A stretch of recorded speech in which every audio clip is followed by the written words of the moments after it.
Good afternoon, my name is Peter Duke. I'm the head of Fidelity's distribution business in the Middle East, and I'm delighted to be here at the MENA FundForum and delighted to be with Eric Swats, the head of asset management at Rasmala Investment Bank. Eric, welcome. Thank you, Peter. Thank you. Maybe as we start, you could just give us a little overview of your business in the region and what your key activities are. Certainly. Rasmala Investment Bank is a regional or local asset manager.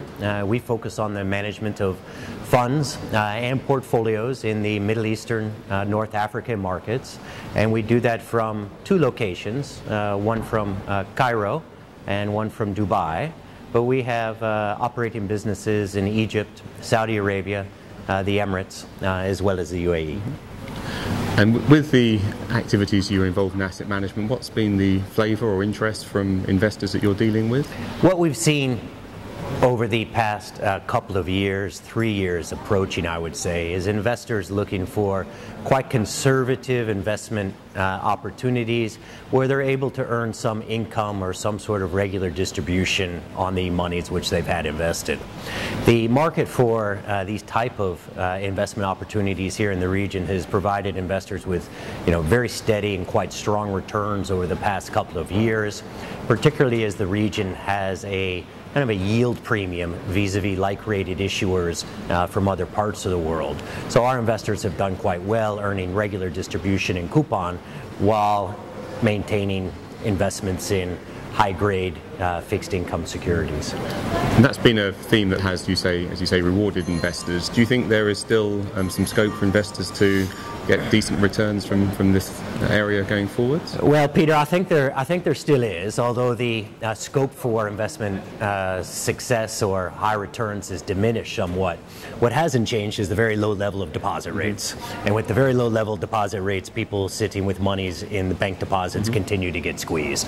As a result of that, we continue to see investors looking to stretch out along the yield curve and earn, even if it's not going to be 7-8%, earning 4% is still an attractive return vis-a-vis deposit rates, and so we continue to see investors seeking out those returns. And is there a move into other asset classes that maybe also can yield income? Is there an acceptance of greater levels of risk? We are seeing some investors begin to step into higher yielding equity strategies, which we offer to clients. And we are soon to be launching a leasing fund for our clients, and that'll give them another alternative or another method for them to earn regular distributions, high current income, without taking on a lot of principal risk for these strategies.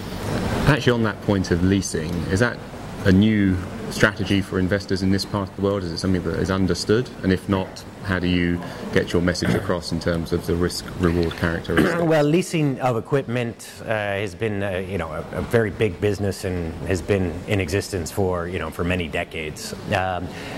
Using financial funds and vehicles and specialist investment managers to allow, let's say, non-specialized investment companies access to the same sort of returns is not as widespread as the underlying leasing business itself. So we look forward to kind of taking a specialized investment approach, putting it in a package or an investment vehicle which makes it suitable for clients, particularly clients of this region, and so far as one needs to take it and consider tax advantages and tax positions as well as the underlying structures of these vehicles. So it's not widely invested as an asset class amongst individuals at this point. And just actually moving away and having a general question on the region itself, what's your outlook for the GCC and Africa? Well, the region right now is benefiting from a number of important factors which we expect to continue for some number of years to come. Really driven by high oil prices. Governments are using these funds to invest in infrastructure and also raise the income levels of the nationals from the various GCC governments in particular. This is providing great opportunities for investors who are able to identify the companies that are able to benefit from all of these spending patterns. This is very much the case in the GCC. In North Africa, there is a seismic shift taking place, very much focused around Egypt.